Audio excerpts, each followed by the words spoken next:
tema tan urgente y tan denso. Me siento sumamente honrado por la invitación de sus compañeros a participar en este tipo de jornadas. Es un honor que luché con todas mis fuerzas para poder rechazar.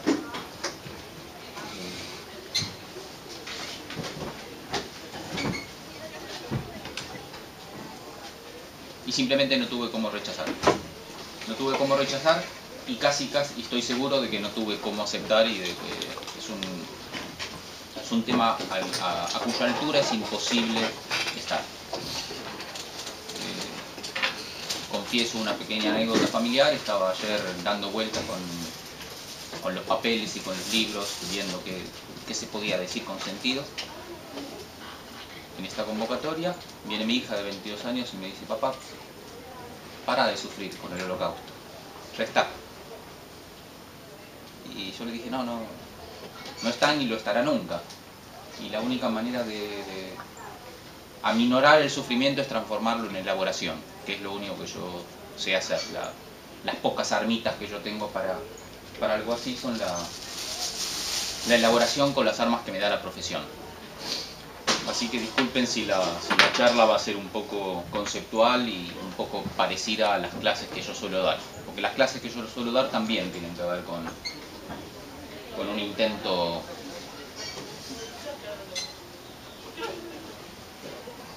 demasiado humano de vérselas con lo inhumano.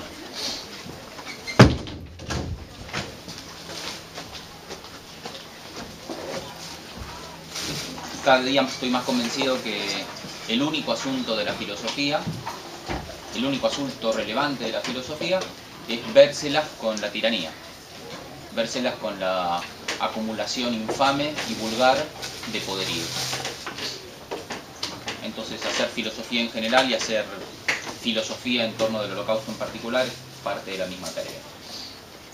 Así que el tema de la charla de hoy va a rondar alrededor de Holocausto e identidad judía contemporánea. El Holocausto es un tema sobrecogedor, provoca espanto, es horrendo, es enorme, es inabarcable.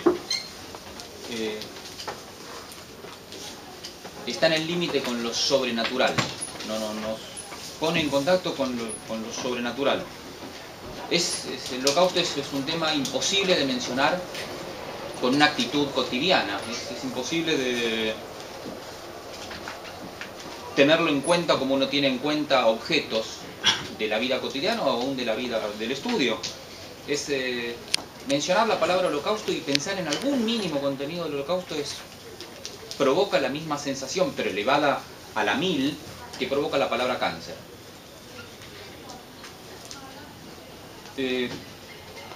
Los papers en inglés, cuando se refieren al Holocausto, suelen tener los adjetivos de awesome o, disculpen mi pronunciación, overwhelming. El término O en inglés tiene que ver con... ustedes saben que el inglés es sumamente onomatopéyico. El O es ese pasmo, esa quietud horrenda que le agarra a uno al estar en contacto con lo trascendente, con lo sobrenatural. Es ese caerse la mandíbula que hace aquí.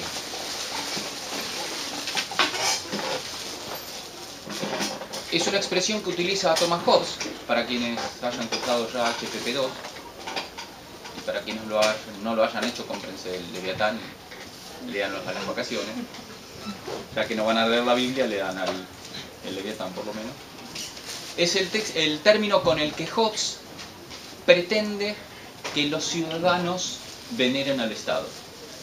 Hobbes dice que el Estado es aquella figura institucional que nos protege solo si consigue mantenernos en una actitud de horror reverente.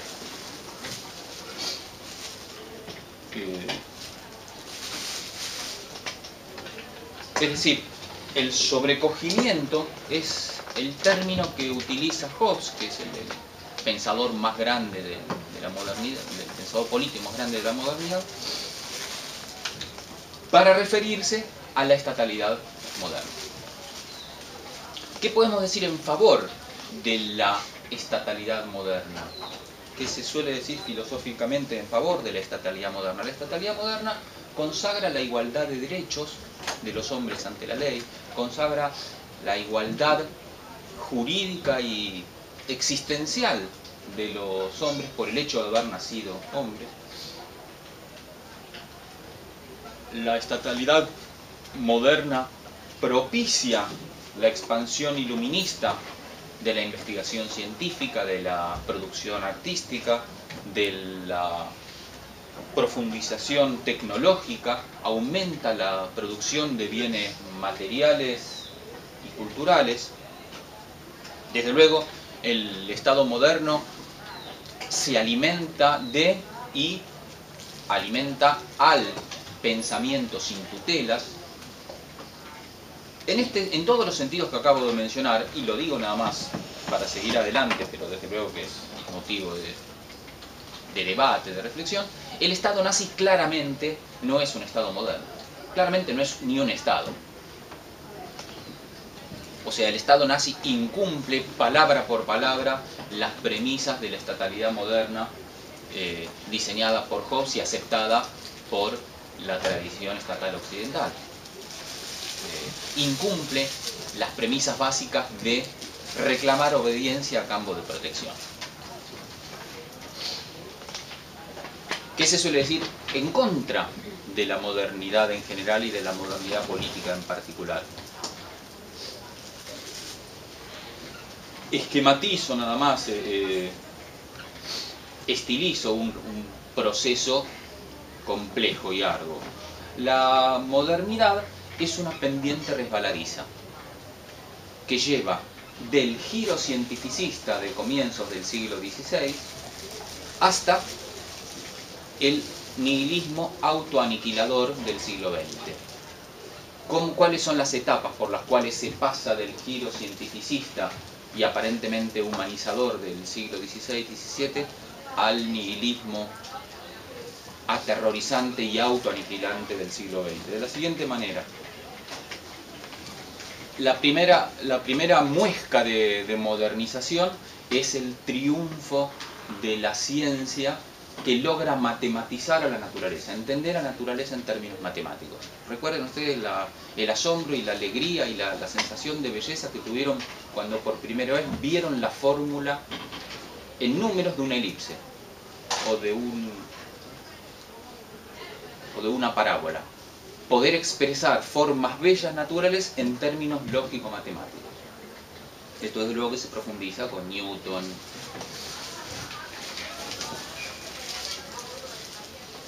Este éxito matematizante de la naturaleza, desde luego que se traduce en un éxito terriblemente tecnológico y productivo. El hombre se empieza a enseñorar de aquello que primero aprendió a conocer. Hay situaciones humanas y universales y cósmicas que no son susceptibles de ser matematizables. La primera etapa, entonces, consiste en considerar que no es tratable por vía racional aquello que no sea matematizable.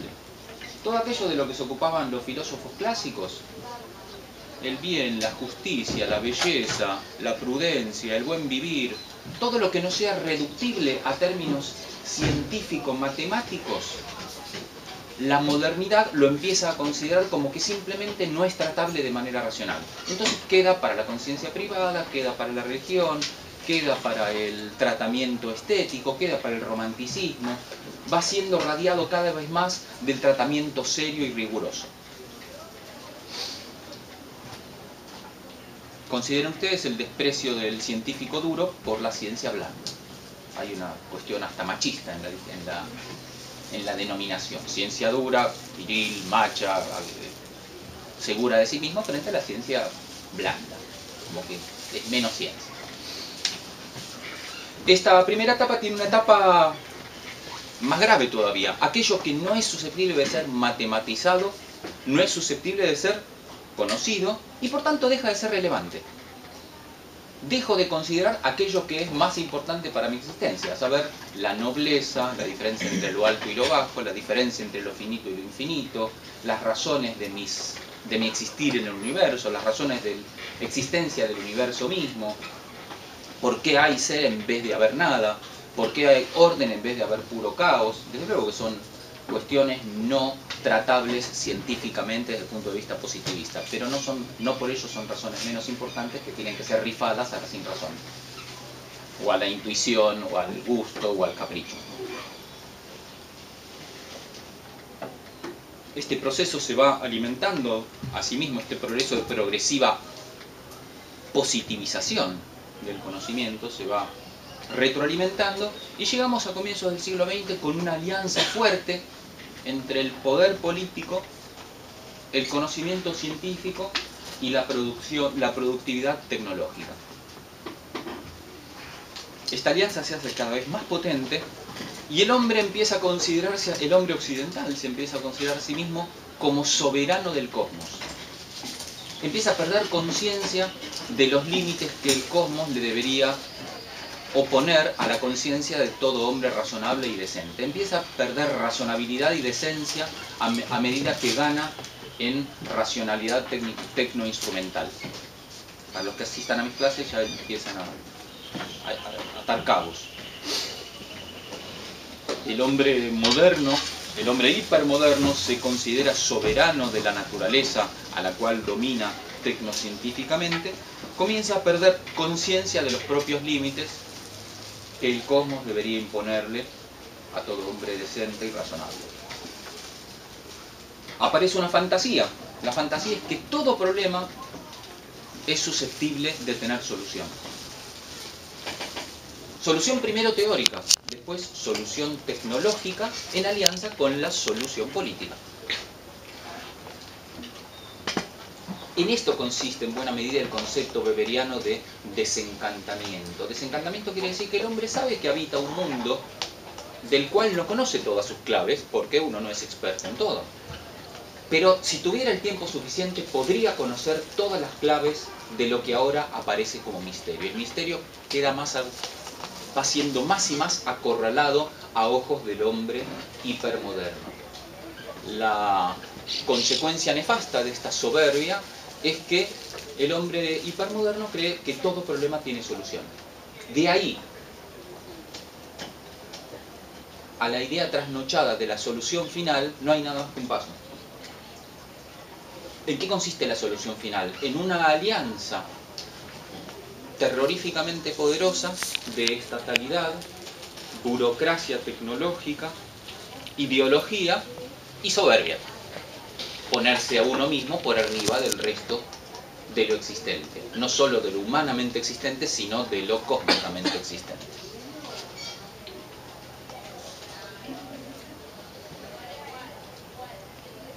Otra manera de criticar la hipermodernización es ver el Holocausto como el fracaso de aquella dialéctica optimista que Kant atribuía a la historia. Lo digo rapidísimamente. Kant pensaba que la historia avanzaba a golpes de mal. Una cantidad de poderío tecnológico puesta en manos de hombres malos provocaba un mal que después hombres buenos vendrían a remediar, a moderar, hasta a aprovechar en un estado de conciencia mayor, incrementando la capacidad moral, institucional y jurídica. O sea, la juridicidad racional avanza a golpes de maldad.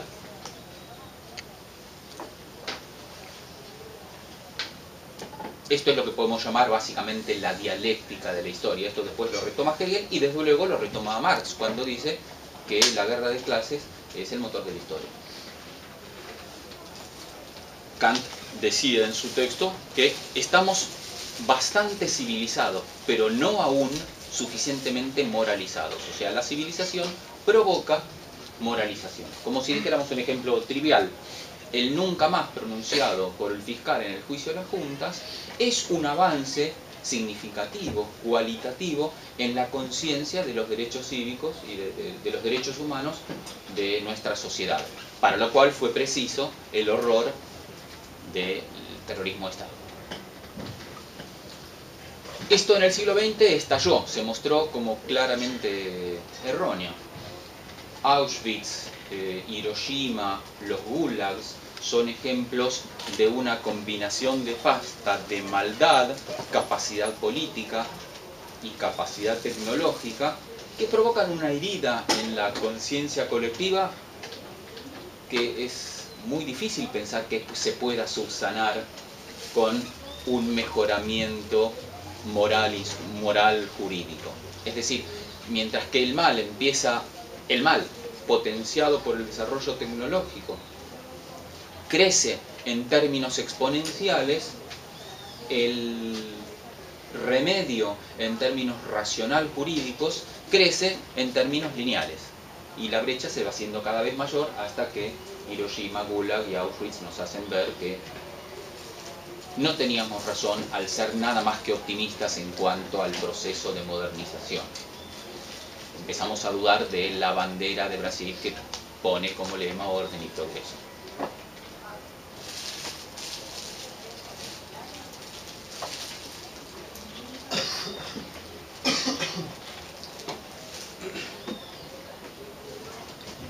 Es muy posible entonces, decía, relacionar el término holocausto y todo lo que él convoca con un horror sobrenatural.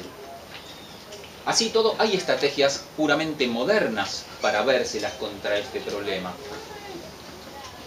La estrategia moderna, digamos, es ver el holocausto como una patología moderna, que debe ser solucionada con virtudes modernas. Esto es, por ejemplo, lo que se hace en el Estado de Israel. El Estado de Israel, desde la primera recepción de los sobrevivientes directos del holocausto, llevó adelante una política fuerte en el sentido cultural, en el sentido educativo y en el sentido político para elaborar racionalmente la historia del holocausto. Se instauraron días oficiales de recordación, se puso la historia del holocausto estudiada rigurosa y académicamente como materia obligada en secundarios y en ingresos a universidades. El movimiento cultural de producción artística alrededor de cuestiones relacionadas con el holocausto es sumamente apoyado desde el punto de vista estatal, y desde luego el Estado de Israel emana este tipo de políticas hacia todas nuestras comunidades de la diáspora. Insisto, esta es una estrategia moderna frente a una patología hipermoderna, con el objetivo de desmitificar, de desteologizar el holocausto, dejar de verlo como una aparición de lo demoníaco y reducirlo a términos científicamente, humanamente comprensibles, con el objeto de recrear una identidad vigorosa, moderna y consciente de sí mismo.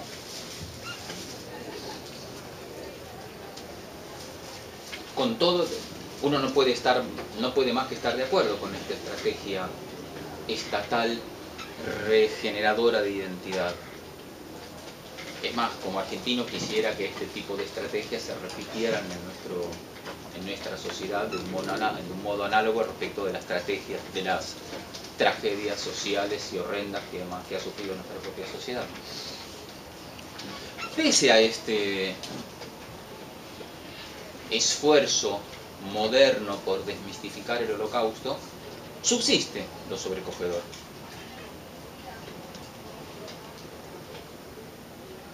Me parece que la subsistencia del sobrecogimiento que provocan las imágenes del holocausto tienen que ver con la unicidad, con lo que es absolutamente único y seguramente irrepetible. Irrepetible así como se dio. Hay un sentido fuerte en el cual el holocausto no es Hiroshima, en el cual el holocausto no es el Gulag, en el cual el holocausto no es Luanda, en el cual el holocausto no es Armenia. Si bien desde luego hay sociológica, histórica, filosóficamente un montón de afinidades, hay algo de unicidad. Y desde luego hay una tremenda unicidad para la identidad judía.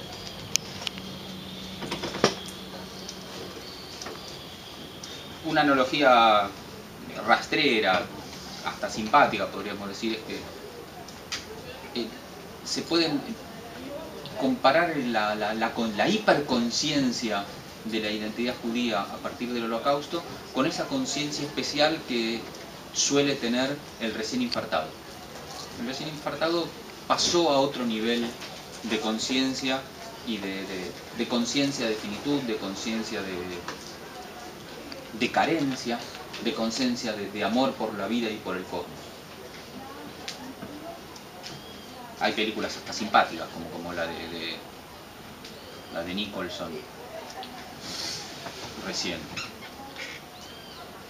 El judaísmo del siglo XX claramente vivió el Holocausto con esta hiperconciencia de finitud. A partir de los datos numéricos del Holocausto, creo que, corríjanme por favor, pero creo que 2/3 de la totalidad de la población judía mundial fueron aniquilados, reducidos a cenizas. O sea, pasar de 2/3 a 3/3 no es una idea descabellada, no es una fantasía enloquecida. La comunidad judía vio el fin cara a cara.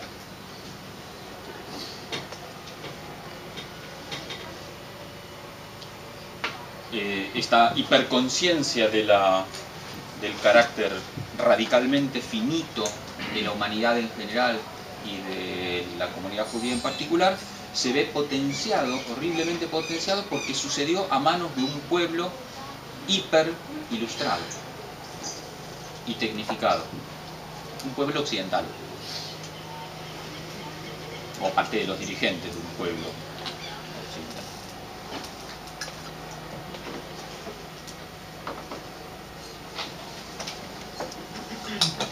La unicidad entonces del Holocausto refuerza en sentidos divergentes y complejos la conciencia de la propia unicidad. Menciono algunas perspectivas teológicas que no consigo compartir, que es indispensable mencionarlas, pero no, en mi condición de judío no observante no consigo compartir. El Holocausto ha sido visto desde la teología con todas estas variantes, y se discute con todas estas variantes que menciono y que ustedes seguramente conocen. Se lo ve como un castigo divino. Israel no ha estado a la altura del mandato que Dios le ha dado a lo largo de la historia, y como tantas otras veces lo castigó destruyendo el templo de Salomón, destruyendo el templo de Herodes, expulsando a los judíos de España. Volvió a castigar a la judeidad europea, entre otras cosas por su intento de secularizarse y ponerse a la altura de este movimiento modernizador que presumía de la autodesteologización. La contracara de esta perspectiva teologizante es ver el Holocausto como indicio inminente del advenimiento del Mesías. El Holocausto adelanta el Apocalipsis previo al advenimiento del Mesías. No es indicio de la ira, sino indicio de la satisfacción divina para con la persistencia del pueblo judío en la fe. Otra posibilidad, también teológica, es ver el Holocausto como reformulación, como recomprensión de la actitud de Dios para con el mundo en general y para con el judaísmo en particular. O bien, Dios no es tan amante del pueblo judío como dicen las Escrituras. No puede haber un Dios amante que haya permitido este acontecimiento sin adjetivos. O bien, no es tan poderoso y no tiene cómo inmiscuirse en la libertad perversa de los hombres. O no tan amante o no tan poderoso, estamos hablando de otro Dios que el que venera la tradición. Otra posibilidad es el holocausto como indicio de la irreductible pecaminosidad del hombre en general, y en particular de los pueblos que no han tenido la suerte de ser iluminados por la guarda de la Torá. O sea, ¿por qué tiene que existir Israel y por qué tiene que existir la Torá? Para evitar que el hombre, más que susceptible de caer en una pecaminosidad sumamente cruel, incurra en las peores posibilidades de sí mismo. Es decir, el holocausto como nueva prueba de la necesariedad de la existencia de Dios, de la existencia de la revelación de Dios y de la existencia del pueblo elegido. Insisto, son todas estas perspectivas teológicas que respeto, comprendo y no logro adherir.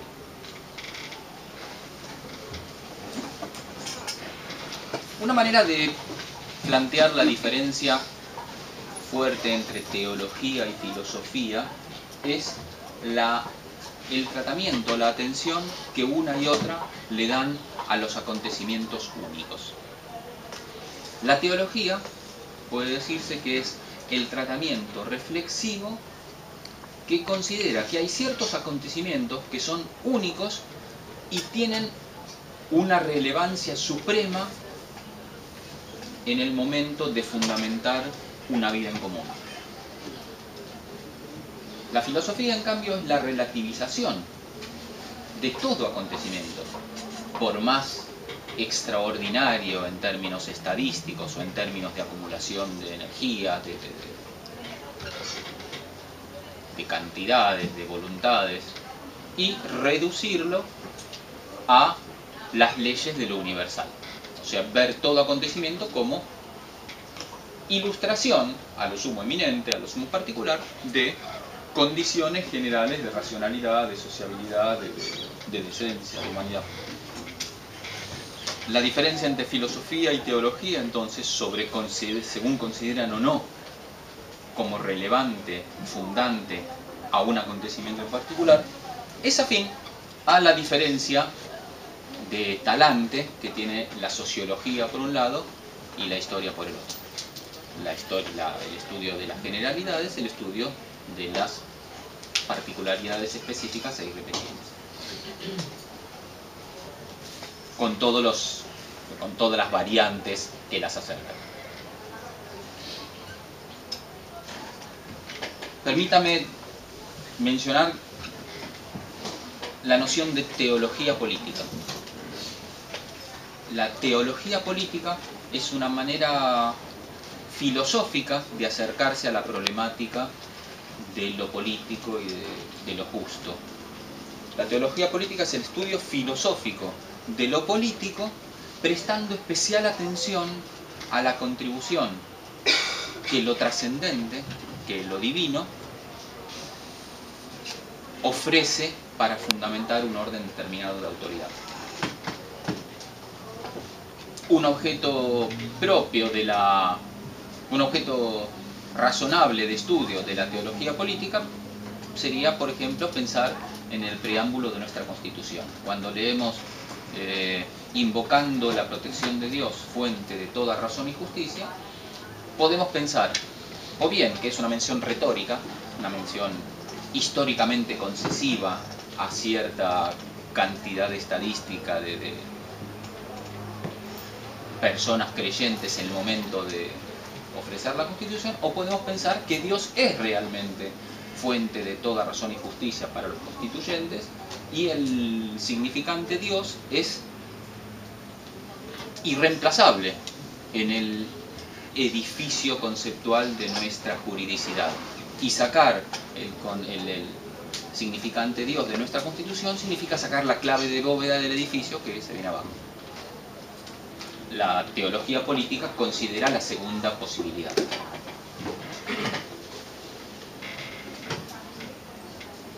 La teología política, insisto, ese es el lugar de intersección entre la teología y la filosofía. Desde luego la teología política entonces es muy sensible, muy propensa